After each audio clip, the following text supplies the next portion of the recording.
दोस्तों, nibble notes में आपका स्वागत है। आज हम विज्ञान एनसीईआरटी क्लास 7 की थर्ड चैप्टर रेशों से वस्त्र तक के इंपॉर्टेंट टॉपिक को अच्छे से समझेंगे। इस चैप्टर का पहला टॉपिक है ऊन प्रदान करने वाले जंतु। तो चलिए हम लोग इसके बारे में जानते हैं। भेड़, बकरी, याक और कुछ अन्य जंतुओं से ऊन प्राप्त की जाती है। ऊन प्रदान करने वाले इन जंतुओं के शरीर बालों से ढके होते हैं। बालों की मोटी परत के बीच अधिक मात्रा में वायु आसानी से भर जाती है, जिसके कारण बाल इन जंतुओं को गर्म रखते हैं। हमारे देश के विभिन्न भागों में भेड़ों की अनेक नस्लें पाई जाती है। सिर्फ भेड़ों की ऊन ही ऊन का एकमात्र स्रोत नहीं है, फिर भी बाजार में सामान्य रूप से उपलब्ध ऊन भेड़ की ऊन ही होती है। तिब्बत और लद्दाख जैसे अत्यधिक ठंडे प्रदेश में याक की ऊन काफी प्रचलित है, क्योंकि वहां के स्थानीय लोग याक जैसे जंतु को पालते हैं, जिनसे दूध, मांस तथा ऊन की प्राप्ति होती है। बकरी के बालों से भी ऊन प्राप्त की जाती है। अंगोरा ऊन को अंगोरा नस्ल की बकरियों से प्राप्त किया जाता है, जो जम्मू एवं कश्मीर की पहाड़ी क्षेत्रों में पाई जाती है।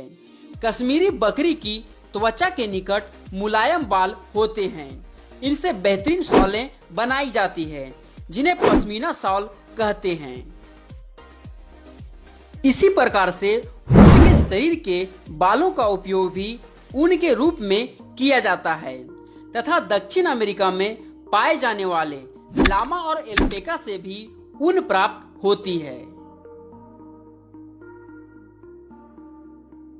हमारा अगला टॉपिक है रेशों से ऊन तक। तो चलिए हम लोग इसके बारे में जानते हैं। ऊन प्राप्त करने के लिए भेड़ों को पाला जाता है। उनके बालों को काटकर और फिर उन्हें संसाधित करके ऊन बनाई जाती है। आइए इस प्रक्रम के बारे में जानकारी प्राप्त करते हैं। यदि आप जम्मू कश्मीर, हिमाचल प्रदेश, उत्तराखंड, अरुणाचल प्रदेश और सिक्किम के पहाड़ी क्षेत्रों अथवा हरियाणा, पंजाब, राजस्थान और गुजरात के मैदानों की यात्रा करें, तो आप गडरियों को भेड़ के झुंडों को चराने के लिए ले जाते हुए देख सकते हैं। भेड़ शाकाहारी होती है और वह घास एवं पत्तियां पसंद करती है। भेड़ पालक उन्हें हरे चारे के अतिरिक्त दालें, मक्का, ज्वार आदि खिलाते हैं। सर्दियों में भेड़ों को घरों के अंदर रखा जाता है और उन्हें पत्तियां, अनाज और सूखा चारा खिलाया जाता है।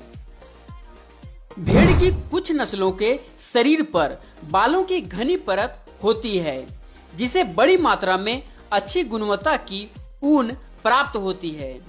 जब पाली गई भेड़ के शरीर पर बालों की घनी वृद्धि हो जाती है, तो ऊन प्राप्त करने के लिए उसके बालों को काट लिया जाता है।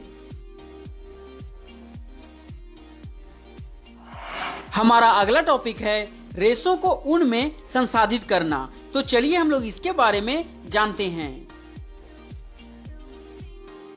स्वेटर बुनने अथवा शॉल बनाने के लिए उपयोग की जाने वाली ऊन एक लंबी प्रक्रिया द्वारा प्राप्त की जाती है, जिसमें निम्नलिखित चरण सम्मिलित हैं। पहला चरण, भेड़ के बालों को त्वचा की पतली परत के साथ शरीर से उतार लिया जाता है। यह प्रक्रिया ऊन की कटाई कहलाती है। भेड़ के बाल उतारने के लिए उसी प्रकार की मशीन का उपयोग किया जाता है जैसे नाई द्वारा बाल काटने के लिए प्रयुक्त की जाती है। सामान्यतः बालों को गर्मी के मौसम में काटा जाता है, ताकि भेड़ बालों के सुरक्षात्मक आवरण के न रहने पर भी जीवित रह सके। बाल ऊनी रेशे प्रदान करते हैं। इन्हीं ऊनी रेशों को संसाधित करके ऊन का धागा बनाया जाता है। दूसरा चरण, त्वचा सहित उतारे गए बालों को टंकियों में डालकर अच्छी तरह से धोया जाता है, जिससे उनकी चिकनाई, धूल और गर्त निकल जाए। यह प्रक्रम अभिमार्जन कहलाता है। आजकल अभिमार्जन मशीनों द्वारा किया जाता है। तीसरा चरण, अभिमार्जन के बाद छटाई की जाती है। रोमिल अथवा रोएदार बालों को कारखानों में भेज दिया जाता है, जहां विभिन्न गठन वाले बालों को छांटा या पृथक किया जाता है।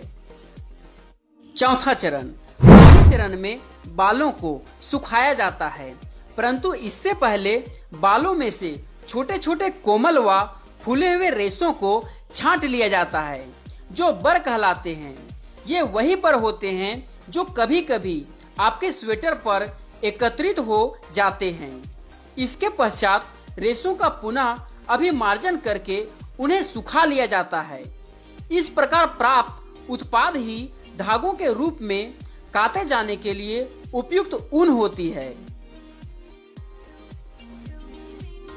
पांचवा चरण, रेशों की विभिन्न रंगों में रंगाई की जाती है, क्योंकि भेड़ अथवा बकरी की सामान्य ऊन काली, भूरी अथवा सफेद होती है। छठा चरण, अंतिम चरण को रीलिंग कहते हैं। अब रेशों को सीधा करके सुलझाया जाता है और फिर लपेटकर उनसे धागा बनाया जाता है। लंबे रेशों को काट कर स्वेटर की ऊन के रूप में और अपेक्षाकृत छोटे रेशों को काट कर ऊनी वस्त्र बुनने में उपयोग किया जाता है। हमारा अगला टॉपिक है कोकून से रेशम तक। तो चलिए हम लोग इसके बारे में जानते हैं। रेशम प्राप्त करने के लिए रेशम कीटों को पाला जाता है और उनके कोकूनों को एकत्रित करके रेशम के फाइबर प्राप्त किए जाते हैं। चलिए रेशम कीट पालन विधि को विस्तार से जानते हैं। कोई मादा रेशम कीट एक बार में सैकड़ों अंडे देती है।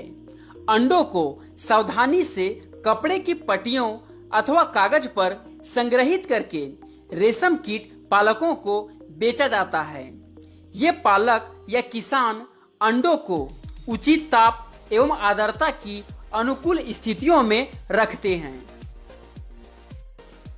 अंडों को उपयुक्त ताप तक गर्म रखा जाता है, जिससे अंडों में से लार्वा निकल आए। यह तब किया जाता है जब शहतूत के वृक्षों पर नई पत्तियां आती है। लार्वा, जो कैटरपिलर अथवा रेशम कीट कहलाते हैं, दिन रात खाते रहते हैं और अमाप में काफी बड़े हो जाते हैं। लार्वा को शहतूत की ताजी कटी पत्तियों के साथ बांस की स्वच्छ ट्रे में रखा जाता है। 25 से 30 दिनों के बाद कैटरपिलर खाना बंद कर देते हैं और कोकून बनाने के लिए वे बांस के बने छोटे छोटे कच्छों में चले जाते हैं। फिर कैटरपिलर अथवा रेशम कीट कोकून बनाते हैं, जिसके भीतर प्यूपा विकसित होता है। रेशम फाइबर प्राप्त करने के लिए कोकूनों की बड़ी ढेरी का उपयोग किया जाता है। वयस्क कीट में विकसित होने से पहले ही कोकून को धूप में रखा जाता है अथवा पानी में उबाला जाता है या भाप में रखा जाता है। इस प्रक्रम में रेशम के फाइबर पृथक हो जाते हैं। रेशम के रूप में उपयोग के लिए कोकून में से रेशे निकालने के पश्चात उनसे धागे बनाने की प्रक्रिया रेशम की रीलिंग कहलाती है। रीलिंग विशेष मशीनों में की जाती है, जो कोकून में से फाइबर या रेशों को निकालती है। फिर रेशम के धागे प्राप्त हो जाते हैं। ओके दोस्तों, इस चैप्टर के इम्पोर्टेंट टॉपिक को आप एक बार फिर से देख लें, ताकि आपको पता चले कि आपने इस चैप्टर में कौन कौन से टॉपिक को समझा है।